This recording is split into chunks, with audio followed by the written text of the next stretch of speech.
అచ్చ తెలుగు విద్యార్థితో తెలుగు రాష్ట్రాల first rank నారాయణదే. Savitri గారి పేరు తెలుసుకోగానే ఒక అమ్మ రూపం డెఫినెట్గా కళ్ళ ముందు అట్లా కదిలాడుతూ ఉంటుంది. సావిత్రి గారి గురించి గొప్పతనం చెప్పుకోవటానికి ముందు మహానటుడు ఎస్వి రంగారావు గారు సావిత్రి గురించి ఏమన్నారో మనం ఒకసారి గమనిస్తే, ఒకసారి ఎస్వి రంగారావు గారితో ఆయన కాంటెంపరీ ఆర్ట్ డైరెక్టర్ వాలి ఎవరో ఒక సిగరెట్ ఇవ్వరన్నాడు. అని అంటే ఆయనేమో 555 సిగరెట్ ఇచ్చాడు. ఈ 555 సిగరెట్ ఆ ఫిల్టర్ తుంపేసి కాల్చాడు ఆయన రంగారావు గారు. గడ్డి సిగరెట్, ఇదేం సిగరెట్ రా, గడ్డి సిగరెట్ అని వాళ్ళు క్షేమ సమాచారాలు మాట్లాడుకుంటూ వాలి గారేమో సావిత్రి గారి పేరెత్తాడు. అప్పుడు ఎస్వి రంగారావు గారు ఏమన్నారు తెలుసండి, ఒరే దాని పేరెత్తకరా, అది మహానటరా అని ఇట్లా చేతులు ఇచ్చి దండం పెట్టాడు. ఎస్వి రంగారావు ఒక మహానటుడు, ఆయన సావిత్రి గురించి దాని పేరెత్తకరా, అది మహానటరా అని అన్నాడు. అంటే అది సంపూర్ణమైన సెట్లో నేను చూసి బెత్తరపోయాను. ఎస్వి రంగారావే మహానటుడు, సావిత్రిని అంత పొగుడుతున్నాడు ఏంటి, సావిత్రి మంచి నటి అనేటటువంటి అవగాహన ఉంది. సినిమాలు చూస్తుంటాం కాబట్టి మంచి నటి అనే అవగాహన ఉంది. ఆయన పొగిడిన తర్వాత టీవీలో సావిత్రి గారు వస్తున్నటువంటి ఒక్కొక్క సినిమా చూస్తూ ఉంటే ఆవిడ ఎంత అద్భుతమైనటువంటి నటి, కళ్ళతో నటిస్తుంది, ఫేషియల్ ఎక్స్ప్రెషన్స్తో నటిస్తుంది, పెద్ద బాడీ లాంగ్వేజ్ ఉండదు, చక్కని ముఖం. ఆవిడ సావన్సాయిగా ఉన్నా సరే చక్కగా మన ఇంట్లో ఒక అమ్మాయిలాగా, అంతే సార్, ఒక తల్లిలాగా, ఒక చెల్లిలాగా, అమ్మ రూపం, ఒక అమ్మలాగా. అసలు ఆ ఫేస్ చూస్తే ఒక పవిత్రమైనటువంటి భావం కలుగుతుంది. అంత చక్కని ఫేసు, చక్కని ఎక్స్ప్రెషన్స్, చాలా అందంగా ఉంటుంది. అందులో నాగేశ్వరరావు గారితో ఈవిడ పేరు వేసేటప్పుడు వాళ్ళిద్దరు ఆ జంట చాలా చూడముచ్చటగా ఉంటుంది. నాగేశ్వరరావు గారిని ఒక సినిమాలో మంచి మనుషులు సినిమా, ఒకసారి అదే సినిమా అనుకుంటా, ఆ ఇంట్లో అద్దెకి చేరతాడు, పెళ్ళయిందని అద్దెకి చేరతాడు, పెళ్ళి అయితేనే ఇల్లు ఇస్తారు, అందుకోసం అబద్ధం అని చేరతాడు. చేస్తే ఇది అబద్ధం అని తెలిసిపోతుంది. సో అప్పటికి నాగేశ్వరరావు గారి మీద సాఫ్ట్ కార్నర్ ఏర్పడుతుంది. సో ఇంటికి వెళ్ళి వస్తాను అని బయలుదేరుతాడు ఈయన అని అంటే అప్పుడు ఆట పట్టిస్తుంది.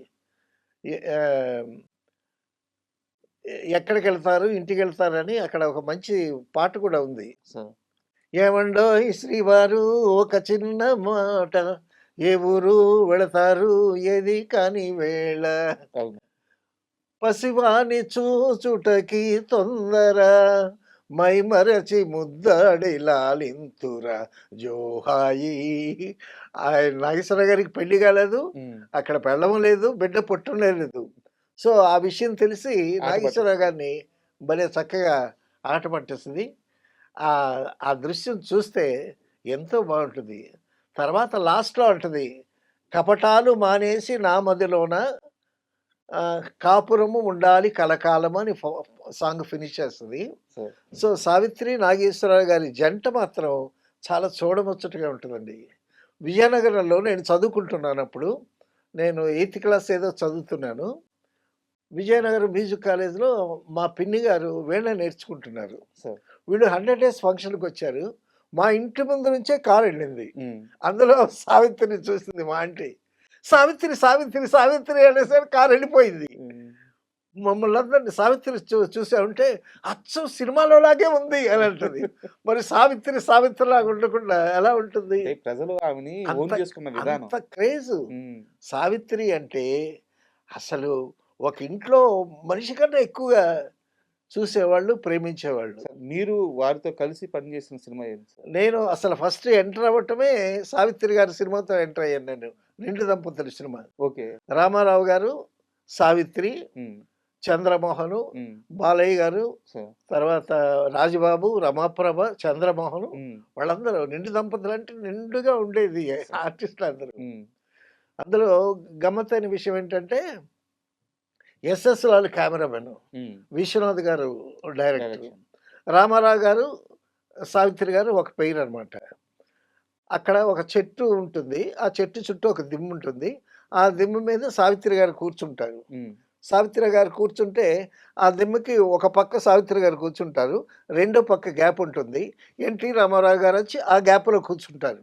సో, వాళ్ళిద్దరిని ఎస్ఎస్ లాల్ కెమెరామన్ గారు కంపోజ్ చేశారు. సార్. అప్పుడు రిహార్సల్స్ అయిపోయింది. హ్మ్. మానిటర్ అయిపోయింది.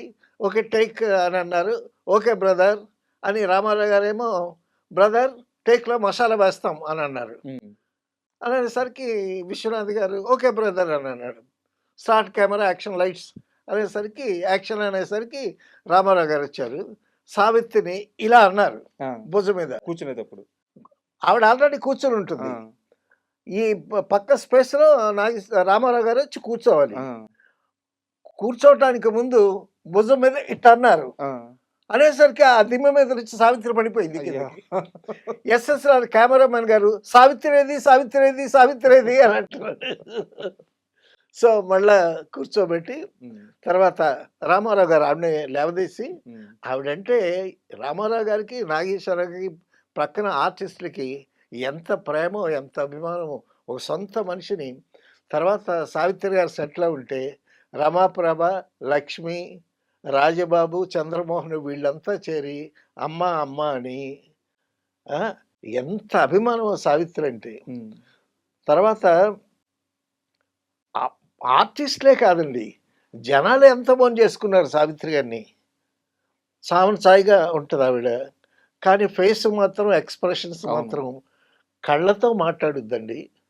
ఆ ఫేషియల్ ఎక్స్‌ప్రెషన్స్ గూడా చాలా సోఫిస్టికేటెడ్‌గా, చాలా సజెస్టివ్‌గా, చాలా తక్కువ ఎక్స్‌ప్రెషన్స్ కొరిచినట్టు ఉంటుంది ఆ ఎక్స్‌ప్రెషను. హ్మ్. అంత అటువంటి ఎక్స్‌ప్రెషన్స్ ఇస్తదావిడ.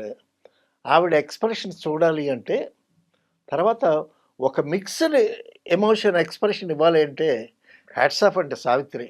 సార్. 'సుమంగళి' అనేటటువంటి సినిమాలో నాగేశ్వరరావు గారు, సావిత్రి గారు పెయిన్ అక్కడ. హ్మ్. అక్కడ నాగేశ్వరరావు గారు బాగా మేడ మీద నుంచి పడిపోయి వెన్నుపూస ఇరిగిపోతుంది ఆయనకి. హ్మ్. ఆయనేమో సం సంపర్కానికి పనికిరాడు. సార్. సో, ఒకవేళ సంభోగం గాని చేస్తే భార్యతో కలిస్తే అతనికి చాలా ఇబ్బంది. హెల్త్‌కే ఇబ్బంది. ఆ విషయం ఆయనకి తెలీదు. హ్మ్. బట్ ఈవిడకి తెలుస్తది. హ్మ్. కానీ ఫస్ట్ నైటు ఆయన వచ్చి ఆవిడని లాక్కొని పాట పాడుతా ఉంటాడు. ఈవిడేమో ఆ పాటలో నాగేశ్వరరావు గారిని చూసి సంతోషంగా ఉండాలి. భర్త కదా! అవును. భర్తతో ఉండేటప్పుడు సంతోషంగా ఉండాలి. ఇటుపక్క కెమెరాకి తిప్పుతూ ఏడుస్తా ఉంటది. ఆ! నేను ఆయనతో ఆయన కోరిక తీరిస్తే ఆయనేమైపోతాడు అనేటటువంటి ఆ మిక్స్డ్ ఎమోషన్ ఉంటదండి. ఒక పక్క ఏడుపు, ఒక పక్క సంతోషం. ఆ 'సుమంగళ్‌లో' ఆవిడ ఆ ఎక్స్‌ప్రెషన్స్, ఆ పాటలో ఆ అభినయం హ్యాట్స్ ఆఫ్ అండి. అసలు మీరు చెప్తుంటేనే ఆ సన్నివేశం, ఆ! ఆ వెయిట్ మోసే క్యారెక్టర్ ఇప్పుడు ఎవరు సార్ అసలింకా? ఎవరు చేస్తారసలు? ఒకే ఫ్రేమ్‌లో 2 షేడ్స్ చూపించారు. తర్వాత